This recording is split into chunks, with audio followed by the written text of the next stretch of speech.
নমস্কার। রহস্য রোমাঞ্চ সিরিজে আজ পঞ্চম গল্প হরি।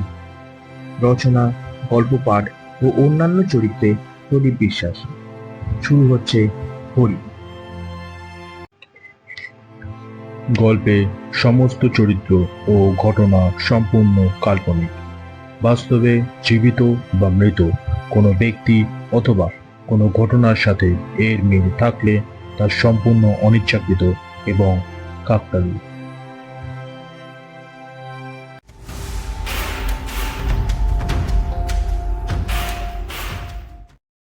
উচ্চ মাধ্যমিক পরীক্ষা শেষ হয়ে গেলে অমিত ভাবতে লাগলো, ছুটির দিনগুলোতে কোথাও ঘুরে আসা যাক।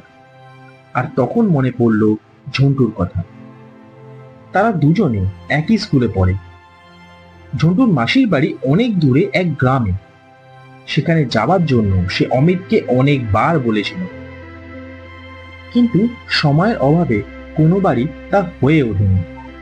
তাই এবার পরীক্ষা শেষ হতেই দুজনে মিলে প্ল্যান করে নিল।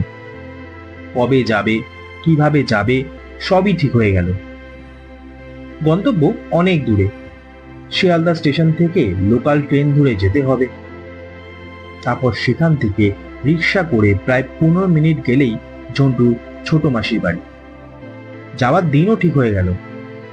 নির্ধারিত দিনের আগের দিন রাতেই অমিত ঝন্টুর বাড়িতে চলে এলো, যাতে পরের দিন খুব ভোরেই তারা রওনা দিতে পারে। কিন্তু আমরা যা ভাবি তা সব সময় যে সত্যি হবে তার কোনো মানে নেই।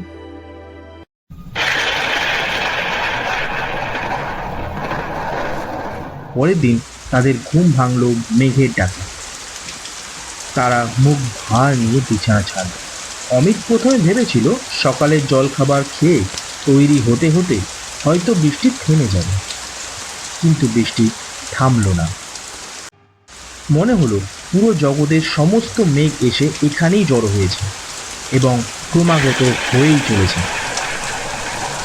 আর এরা সবাই মিলে দল বেঁধে সূর্যকে গ্রাস করে নিয়েছে। দিনের বেলাতেও মাঝবয়সী রাতের অন্ধকার। ঝড়, বৃষ্টি, দমকা হাওয়া, গুরু গম্ভীর মেঘের গর্জন সব মিলে পুরো পরিবেশটা ভয়ঙ্কর হয়ে উঠল। সময় বাড়তে থাকলো, আর তার সাথে সাথে বাড়ল ঝড় বৃষ্টির দাপট। দিনের বেলাতেও লাইট জ্বালানোর প্রয়োজন হয়ে পড়ল। ধীরে ধীরে তারা দুজনে একটু হতাশ হয়ে গেল। ঝড় বৃষ্টি এখনো চলছে।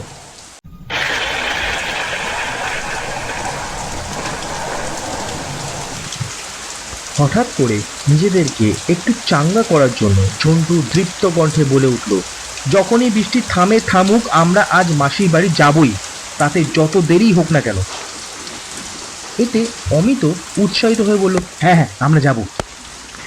অনেক সময় দেখা যায় যখন হাতে করার জন্য কোনো কাজ থাকে না, তখনই ভুলভাল কিছু বিষয় নিয়ে আলোচনা করতে খুব ইচ্ছে করে। এই বিষয়ে তাদের মধ্যে কথা শুরু হবে এইরকমই একটা মোক্ষম সময় ঝন্টুর কাকাবাবু ঘরে প্রবেশ করলেন। তারও কোথাও যাওয়ার ছিল, কিন্তু বৃষ্টির কারণে ব্যাহত হয়েছে। বাইরে ঝড় বৃষ্টি, আর ঘরে 3 জন মানুষ যারা আলোচনাতে মত্ত। টপিক ভূত। অমিত আর ঝন্টু, যারা ভূত মানে না, তাদের বক্তব্য হলো, যা আমরা নিজের চোখে দেখিনি তার যে কোনো অস্তিত্ব আছে বা থাকতে পারে তা আমরা মানি না। অন্যদিকে কাকাবাবুর বক্তব্য হলো, চোখে দেখিনি বলে যে তার কোনো অস্তিত্ব নেই সেই ধারণা ভুল। যাই হোক, আলোচনা শুরু হলো। ধীরে ধীরে তা গভীর হল। তারপরে কখন যে টপিক বদলে ভূত থেকে সাহিত্য নিয়ে আলোচনা শুরু হলো তা তারা টের পেল না। সাহিত্য থেকে বিজ্ঞান, তারপরে ভগবান নিয়ে কিছুক্ষণ আলোচনা হলো। তারপর টপিক বদলে হলো ধর্ম আর গোঁড়ামো, পরে সংস্কৃতি, শেষে অপসংস্কৃতির হাত ধরে সবেমাত্র আলোচনা দেশের রাজনীতিতে প্রবেশ করেছে। এমন সময় তারা দেখলো জানলা দিয়ে সোনালি রোদ ঘরে ঢুকেছে। ঝড় বৃষ্টি থেমে গিয়ে আকাশ পরিষ্কার হয়ে গেছে। তাই সময়ের অভাবে আলোচনা থেমে গেল। কাকাবাবু তৈরি হয়েই ছিলেন, একটা ব্যাগ হাতে নিয়ে, আবার দেখা হবে বলে বেরিয়ে পড়ল।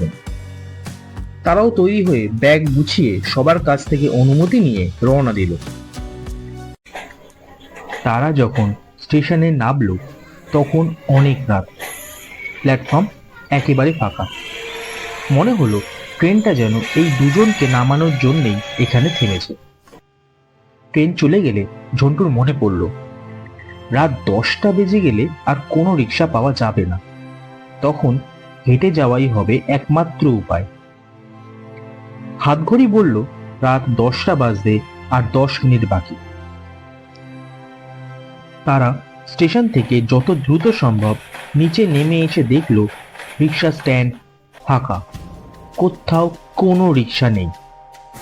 বাজারের দোকানগুলো সব বন্ধ হয়ে গেছে, সুতরাং হেঁটেই যেতে হবে। মাসির বাড়ি যাওয়ার দুটো রাস্তা, একটা একটু ঘুরপথে। কোন রাস্তাটা ভালো হবে সেটা একটু ভেবে নিয়ে তারা সবে পা বাড়িয়েছে এমন সময় পান চিবোতে চিবোতে এক রিক্সাওয়ালা তাদের কাছে এসে হাজির। এক গাল হেসে সে জিজ্ঞেস করলো, শিয়ালদা স্টেশনে পৌঁছতে সময় লাগলো প্রায় 30 মিনিট। 1 ঘন্টা পরেই একটা ট্রেন ছিল, কিন্তু কোনো অসুবিধার জন্য সেই ট্রেনটা বাতিল হয়ে গেছে। পরের ট্রেন বিকেল 6:30, যা পৌঁছবে প্রায় 9:45 মিনিটে। ঝন্টু ভেবে দেখল যেতে অনেক দেরি হয়ে যাবে। সে মাসির বাড়িতে আগে অনেকবার গেছে, কিন্তু এত রাতে এই প্রথমবার। একা থাকলে হয়তো এতটা ঝুঁকি সে নিত না, কিন্তু দুই বন্ধু যখন একসাথে তখন উৎসাহের মাত্রা অনেক বেশিই থাকে। কোথায় যাবেন বাবুরা? ঝন্টু জায়গার নাম বলতেই সে রাজি হলো। আর দেরি নয়, তারা রিকশায় উঠে বসলো। রিকশা চলতে শুরু করতে ঝন্টু জিজ্ঞেস করলো, আজ রিক্সা স্ট্যান্ড ফাঁকা কেন? সব রিক্সাওয়ালাই কি আগে বাড়ি চলে গেছে? রিক্সাওয়ালা বলল, না বাবু, আজ সন্ধ্যেতে খুব ঝড় বৃষ্টি হয়েছিল। অবস্থা খারাপ দেখে অনেক রিক্সাওয়ালাই বিকেলে বাড়ি চলে গেছে। এবার অমিত বলল, কখন ঝড় হয়েছে? রিক্সাওয়ালা বলল, তা বাবু সন্ধ্যে 6টা হবে। ঝন্টু জিজ্ঞেস করলো, আর ঝড় থামলো কখন? রিক্সাওয়ালা বলল, তা বাবু 7টা হবে। অমিত বলল, তাহলে খুব বড় রকমের ঝড় হয়েছে? রিক্সাওয়ালা বলল, হ্যাঁ বাবু, একটা বড় আম গাছ হুড়মুড় করে ভেঙে পড়লো। চারদিকে কত জল হয়ে গেছিল। ঝন্টু জিজ্ঞেস করলো, ঝড়ের ভয়ে সব রিক্সাওয়ালাই আগে বাড়ি চলে গেল, কিন্তু তুমি গেলে না যে? রিক্সাওয়ালা বলল, আমিও যেতে পারতাম, ভাবলাম ঝড় থামলে যদি প্যাসেঞ্জার পাই। আমার কথা ওটা রোজগারে আসায় এখানে থেকে গেলাম। আপনারা যেখানে যাবেন তার একটু পরেই আমার বাড়ি। আপনাদের নামিয়ে দিয়ে বাড়ি চলে যাব। ভালোই হলো, বাড়ি ফেরার সময় দুজন প্যাসেঞ্জার পেয়ে গেলাম। অমিত জিজ্ঞেস করলো, তোমার নাম কি? রিক্সাওয়ালা বলল, আগে আমার নাম হরি। ঝন্টু জিজ্ঞেস করলো, কিন্তু এত ঝড় হলো, কোথাও জল জমতে দেখলাম না, এমনকি কোনো গাছও তো ভেঙে থাকতে দেখলাম না। রিক্সাওয়ালা বলল, আপনারা দেখতে পাবেন না বাবু, চারদিক খুব অন্ধকার। কথায় কথায় তারা গন্তব্যস্থানে পৌঁছে গেল। ভাড়া নিয়ে তাদের নামিয়ে দিয়ে হরি চলে গেল।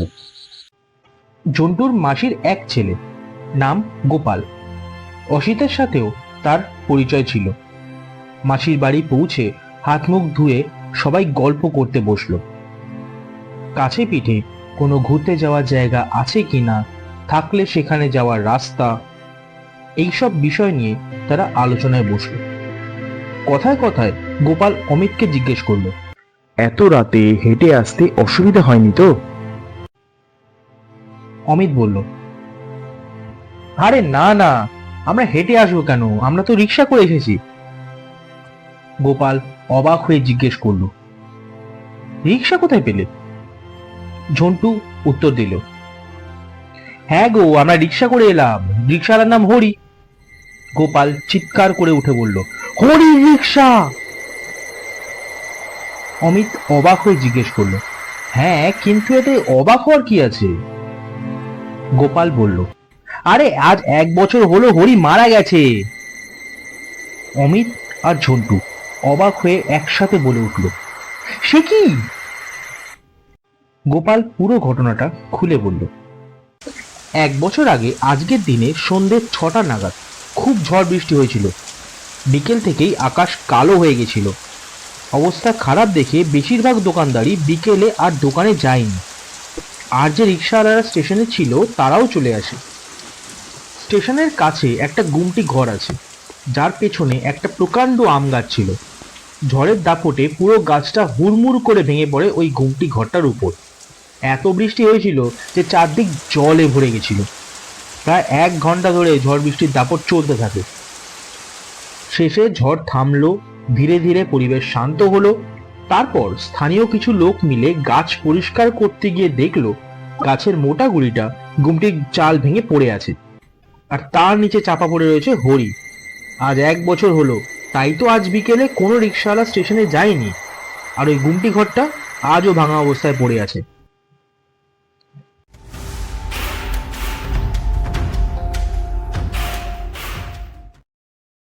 শুনছিলেন হরি।